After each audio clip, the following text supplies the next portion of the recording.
Welcome to Business Innovators Radio, featuring industry influencers and trendsetters sharing proven strategies to help you build a better life right now.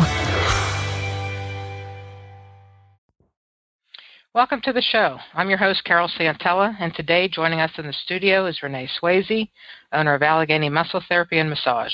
It's a great pleasure. Renee, welcome. Thank you. You sound nice and cheery this morning. With this weather, how can you not be? Oh, I know. Since 1994, Renee has worked with clients ranging in ages from newborns to the elderly, and she has worked with hospitals, hotels, spas, chiropractors, students, and professional athletes, professional companies, and individuals who are working toward achieving their health-related goals. Renee's training encompasses a variety of techniques used for muscle therapy, muscle reeducation, and relaxation. These include, but are not limited to, such techniques as medical massage, naturopathy, cranial sacral work, orthobionomy, neural reset therapy, and Bellinina facelift, as well as many other modalities. Renee has taught massage at both the college and trade school levels and has lectured publicly on the health and quality of life benefits achieved through muscle therapy and massage. Today we're going to be discussing why massage is a necessity and not just a luxury. So with that, Renee, welcome again, and let's delve right in. Is that okay? Absolutely. Okay, perfect. Perhaps you could start with what's the difference between muscle therapy and massage? Well, at our office, we use muscle therapy as a definition because clients interact more with a therapist than just a regular general massage. With muscle therapy, we gather all of the therapies that we've learned throughout the years and to achieve and use them on the client to achieve what the client's goal is, such as therapies may include stretching or orthobionomy or neural reset therapy or any of those techniques that the therapist has honed in. And so the client might be moving around a lot more during the session than just a massage, where a massage, a lot of clients just lay there and it's kind of no interaction. But with muscle therapy, there's more interaction because you have to have the communication open to see, is there cell pain? Is there not cell pain? And that's the basic difference. Is muscle therapy is more on the medical end, and massage is just not that. The client doesn't interact as much. Well, okay, so what is medical massage then? Because you just made a differentiation there. Medical massage, it's basically when clients come to seek us out, whether they're having a pain or discomfort. A lot of medical massage is motor vehicle accidents. So those who we see with motor vehicle accidents come in with whiplash, and sometimes insurance, motor vehicle accident insurance covers it. Sometimes it doesn't cover it. So we're seeing patients that either doctors, chiropractor, physical therapists refer to us. We see them more often because it's a medical massage than regular massages that the client has their own say-so of when to come to see us, which medical massage could be the doctor or the chiropractor tells the client that they need to come in to see us 2 times a week or 3 times a week.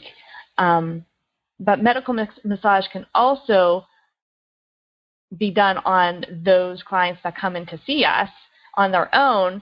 If they have this ache or pain that they've been suffering from for years, then we kind of suggest a routine for them to get back on their feet again and to see if massage will help them. Okay, so just to be a little bit more clear on that, so it isn't that the medical massage is strictly just the word medical is because it's being a reference from a chiropractor or due to an accident and such. You're saying that it can also be just somebody coming in, and if they're having a pain or one that's been chronic, then you can differentiate that and give them a schedule, which makes that the medical massage. Did I follow that right? Absolutely, and that's where the difference about massage being a necessity instead of a luxury, because people are not coming in because they want to feel good.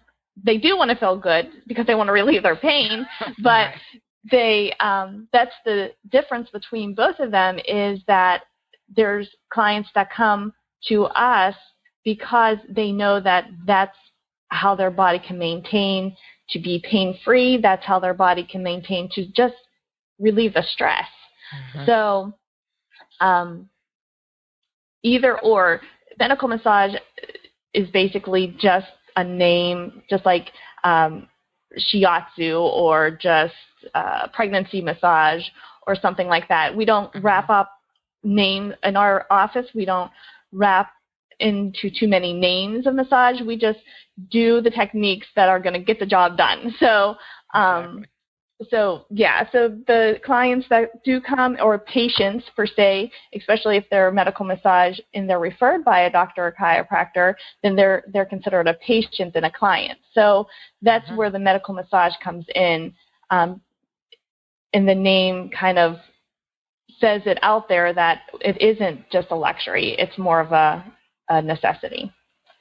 Okay, and so is that where some of the muscle reeducation comes in, or what exactly is that? Yeah, absolutely. So anything, what muscle reeducation is that if you're coming in for an issue, whether it's a neck pain or back pain or whiplash or anything of those lines, that you didn't get like that just overnight.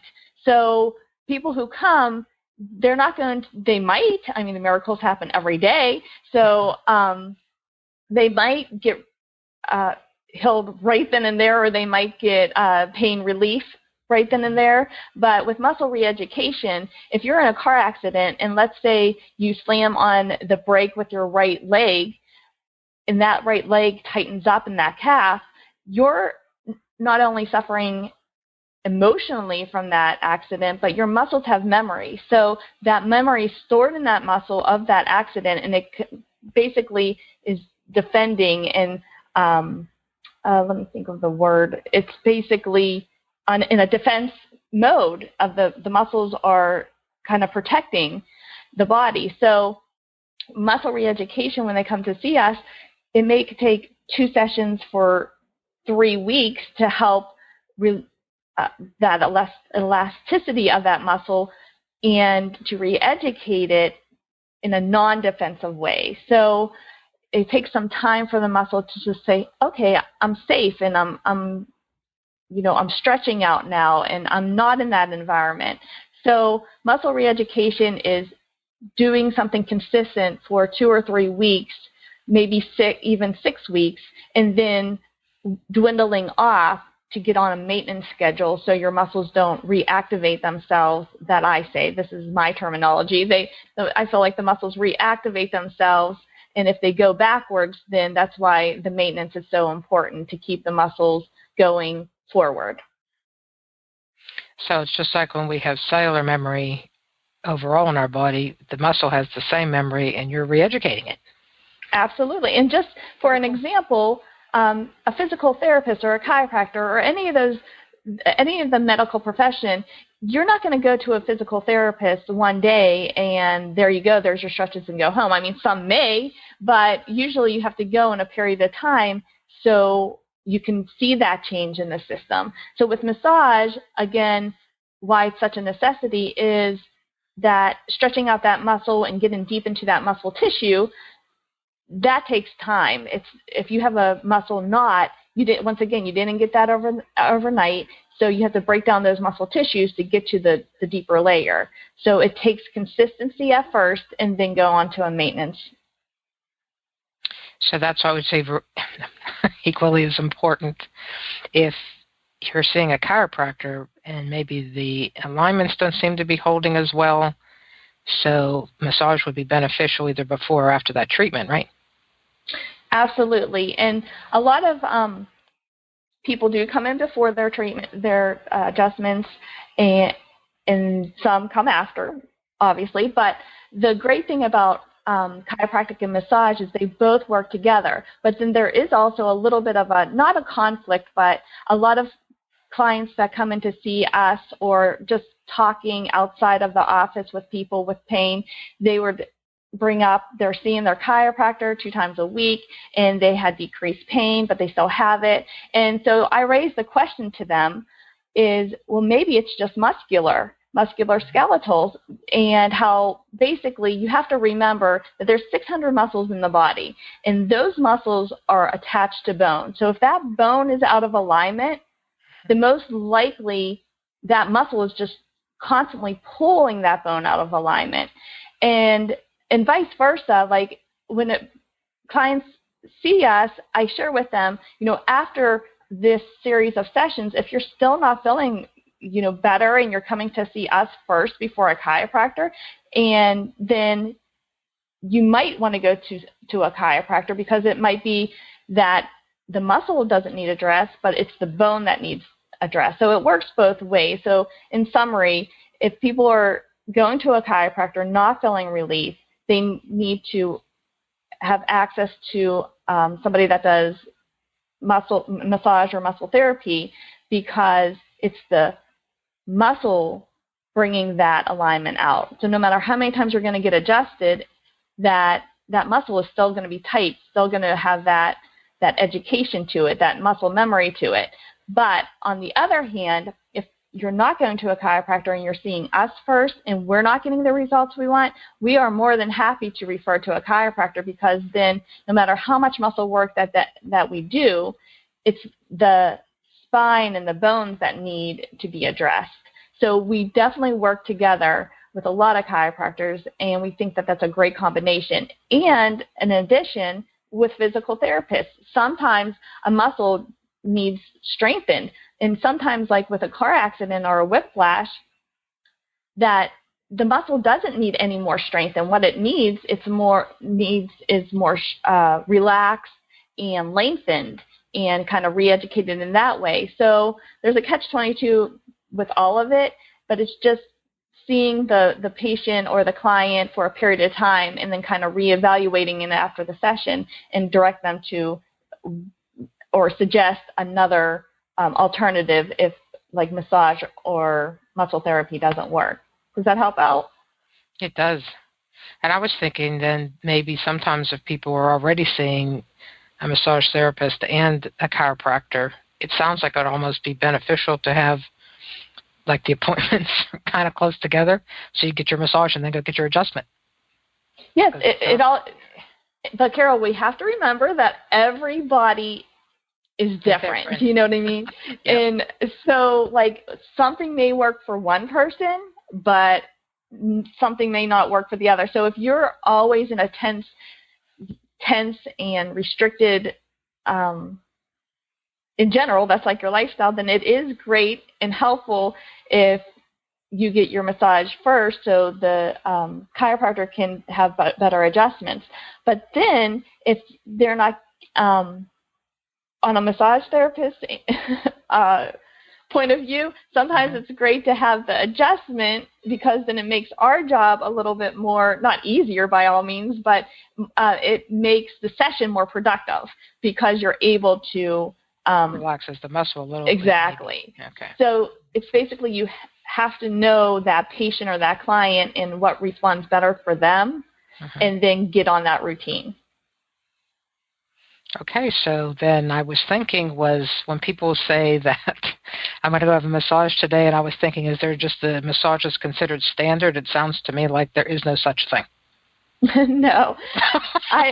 People don't think about all the different, it's such a normal term. It's why it's important, the title that you're talking about today, the topic, because people kind of throw massage around kind of lightly.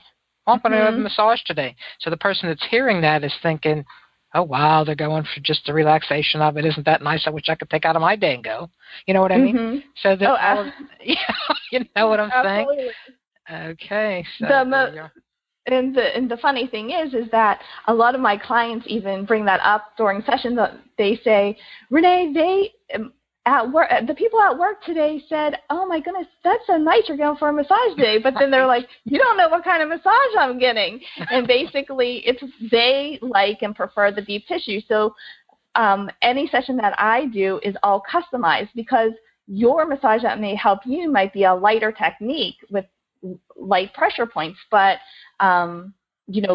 Mary may like the deep work all over, and Joe may like the deep work on just the upper body, and Sue may like the lighter techniques for relaxing.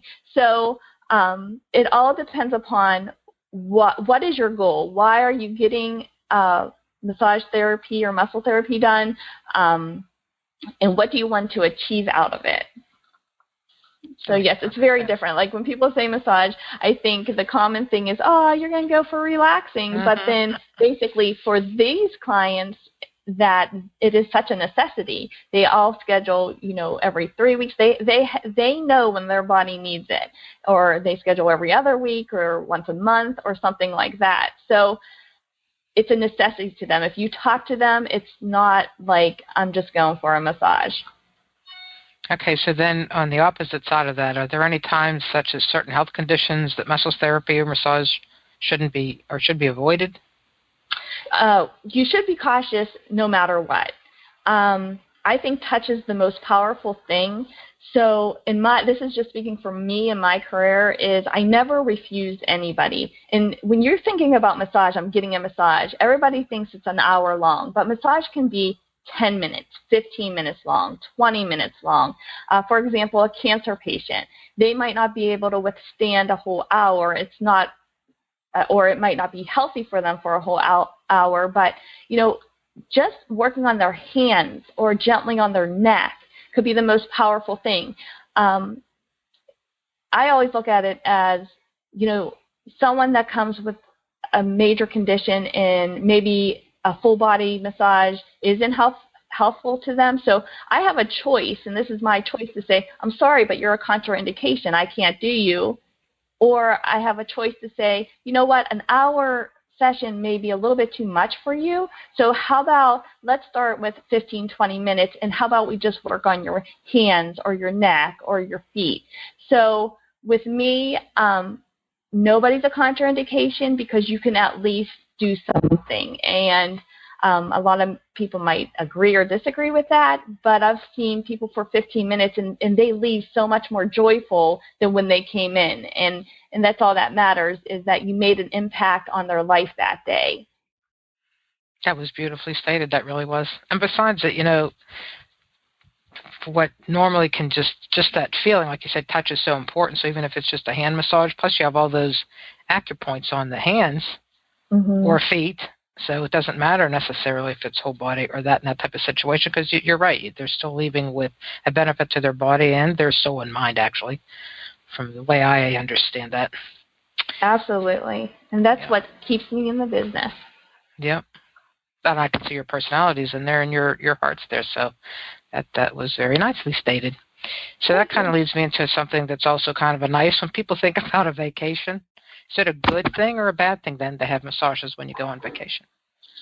One thing a client had shared with me actually just this week is I was bringing up about going on vacation, and I don't promote getting a massage on vacation. She's like, well, everybody else is going to go golfing, and I don't like golfing, so right. I'm going to go get a massage. And I said, well, that's perfect.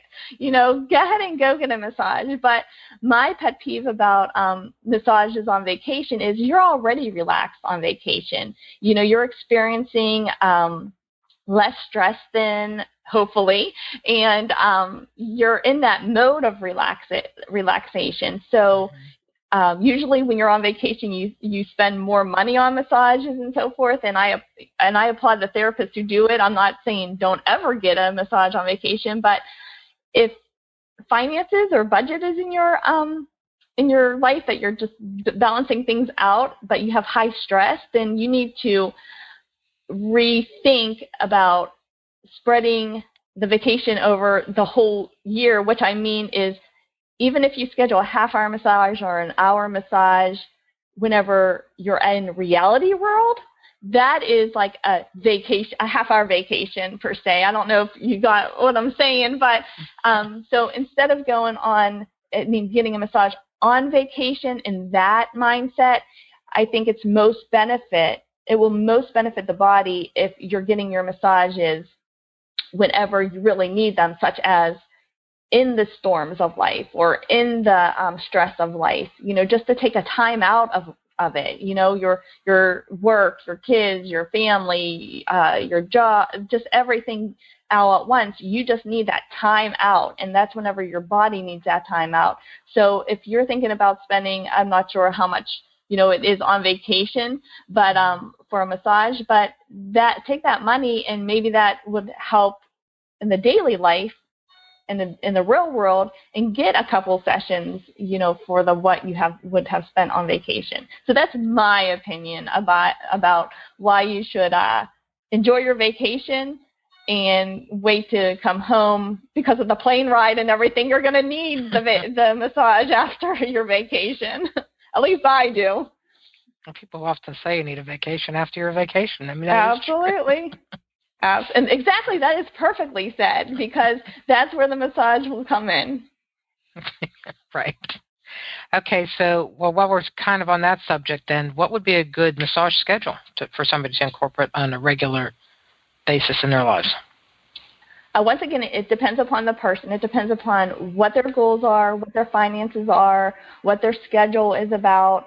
The perfect there's no perfect situation like a gingerbread cookie cutter. It's basically just like the customized massage. Is some people they benefit most whenever it's once a week, some once every 2 weeks, once every 3 weeks.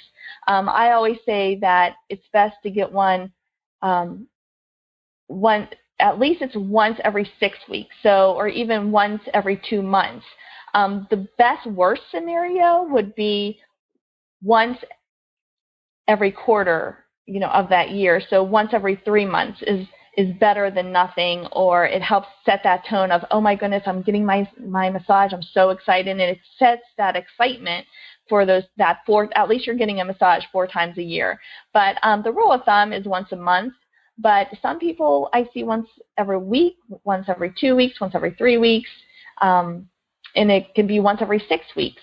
So the best thing to do, I'm not going to tell you what to do, but my best suggestion in my career and when I've been doing this is for the first 3 months is, set that goal of, I'm going to get a massage once every 3 weeks or once every month for those 3 months, and see if it's too much and you can span it out, or see if it's too less and you can incorporate more. Once again, it doesn't have to be an hour session. It can be a half-hour session if that's somewhere where you're located offers.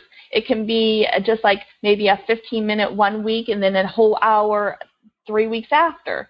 So what is your goal? I ask the clients and the patients, what is your goal and what do you want to achieve? And then let's start here and then go from there to a maintenance. Because what happens is, if you never got a massage in your life and you went to get a massage and you're like, I want to start incorporating this in my life. If you're like me, I go full force ahead and then maybe dwindle a little bit, then go full force ahead. So I always say, you know what, let's start out maybe once every month for 3 months and then reevaluate and see where that leads you, and then we can come up with a better game plan. And so that's obviously not in a situation where there's a medical condition or from the accident. That totally all changes because it's all customized and unique to the individual. Yes, because if it is medical or if it is you're experiencing an issue or a problem, once again, that's muscle reeducation and that's muscle therapy, and that's closer sessions at the beginning and then dwindle off. So you will be seeing us once a week. You will be seeing us twice a week. Sometimes you might be seeing us 3 times a week for 3 or 6 weeks and then reevaluate. So that's more of a condensed therapy than more of I want to do this for my well-being and my health and my stress level. And then the type is where your expertise comes in, so that if somebody does have that car accident, even though the chiropractor may be sending that individual to you, then you're the one that decides based on that case as to the type, since there's so many different types of massage, correct? that's totally up to your expertise, correct? Like the techniques per se? Yes, the techniques, the yes. style, deep tissue, not deep tissue, that type of thing. Yes. So because deep tissue might respond, someone will respond better with deep tissue than maybe another person with maybe lymphatic or just lighter pressure or something like that. So that's definitely where the interaction comes from between the therapist and the patient. And does deep tissue release toxins? Is that just a misnomer? Any kind of body work releases toxins. So if you're getting any type of body work done, whether it's light or deep, because if you're coming in and you, I'm not going to say are so toxic, I don't want to say that, but if you have that fluid, pardon me? In today's world, most of us are pretty toxic. A walking toxin. Yeah. But, so basically, any kind of therapy done, whether it's light or deep, is going to release something. So that comes to the point of at the end of the session, you need to drink a ton of water because about 70% of your body is made up of water. So you need to flush those toxins out or you're going to be sore. You're going to be achy. And that comes back to about that, the people who come once a year for a massage. Well, what happens is when you get massaged so less, you have all that buildup of toxins that after that massage, I tell some of my clients, you're probably going to say to yourself the next day, why did I even get that massage? Because you're sore, you're achy because of all the work that was done, whether it's light or deep.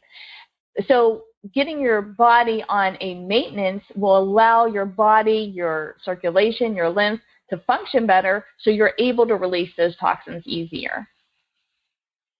Excellent. Which hence comes back to why it's such a necessity than a luxury. Exactly. I agree with you wholeheartedly. Okay, so how would our listeners or anybody choose to find a safe and licensed massage therapist? With the internet now, just looking at different sites, mainly like insurance sites. I'm a member of ABMP, and so they can go on like that site and see any therapist in their area. The best bet is referrals, to ask friends and family who they go to. And then the next best thing is like doctors, chiropractors, physical therapists, them, who they work with. And then with that, then they can see who's closer. And then also when they call to make an appointment or inquire about their massages, it's great to it's great to ask them, if they have a specific condition, to ask that office, have you had experience with this condition and have you had results? And by that point, they can choose if they feel comfortable in that office or not. Another point, I don't know if we're kind of diverting here, but it's great to start off with a half-hour session. I mean, at our office, I encourage people to try all the therapists at our office because every therapist is different. So the therapist that your friend may like, you may not like. And also, I suggest a half-hour session because if you don't like your massage, at least you only have a half hour with them, and you don't have a whole hour with them, so you're not wasting your time or money, which we're really big at our office. We don't want to waste people's time and money, so we often suggest that. So if you want to try a place out, schedule for the lesser time and see if you like them and see if you like the therapist, and then reschedule for a longer time the next time around. Okay, and then would there be any specific questions that a client should ask when scheduling a massage for the first time, or any questions? No, just basically, if you have a specific condition, have they had experience with it? Because again, every therapist is different. So someone might say, do you do deep tissue? So my deep tissue is different than a coworker of mine who does deep tissue. Or the specific questions would be anything. I mean, if you're not familiar with massage, and we can probably touch upon this maybe at a future recording or get together, is that what to look for, how to prepare yourself for a massage. Like, do I remove all my clothes, not my clothes? So you have to just be comfortable with that first initial call to the office. So the basic question to ask is, another thing is they should be asking you questions. The office should be asking you, what is your goal? What is your concerns? What do you want to get out of this? Because it doesn't matter what we provide the client. It's about what we can provide the client and why they call. So it's about results. So when you're calling in, we should be asking you questions about what you want and why did you call the office in the first place? Well, you just had my mind going in a lot of different directions there. Well, it's because I'm telling you, talk about misconceptions. I just think I'm not one that actually gets massages too often or ever, so it's like I'm thinking, wow, I thought people just called up and said, I'd like to have a massage. And so if I can understand if it's a medical condition or something, but see, there you go with the misconceptions out there about your specialty, which is, I'm glad we're doing this. It's very enlightening. It absolutely, truly is. There is one thing I'm going to ask you to backtrack a bit. You were talking about the ABMP. You might want to explain what that is spelled out so people know what you meant.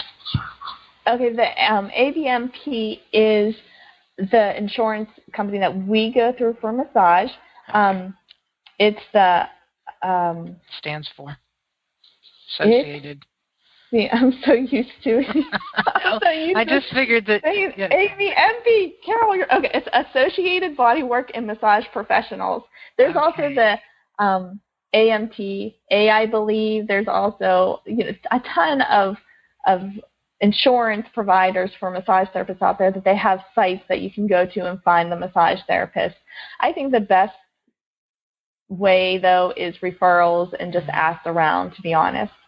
Yeah, I agree about the referrals. It was just that was an important point because you said you were listed with it, and so it sounded like something that was important for maybe people to find you there too. So absolutely. So I just the initials didn't mean anything. That's all I was getting out. No, God love you. Okay.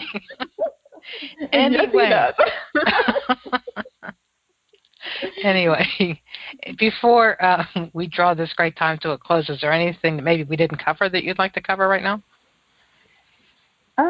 I don't think so, unless something comes up to your mind. I think we covered quite Yes, you did. It was very, very good information. And so how would our listeners learn more about you, or how can they contact you? Sure. They can log on to our website, which is alleghenymuscle.massagetherapy.com. Let me spell that.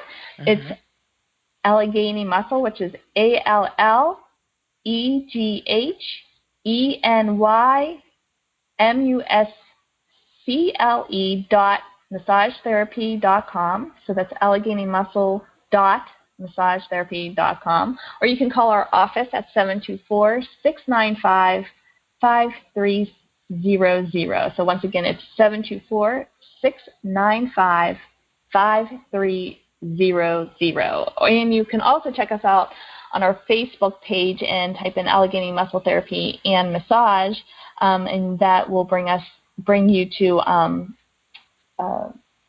specials. And if you're away from here, sometimes we have educational articles that you can also look at. That sounds great. I want to thank you so much for joining us today and sharing all this really, truthfully great information. And perhaps you really can come back and talk to us again about some of the other many techniques that you do. Well, thank you, Carol. I hope you make it a fantastic day. Thank you. You too. Thanks for listening to Business Innovators Radio. To hear all episodes featuring leading industry influencers and trendsetters, visit us online at businessinnovatorsradio.com today.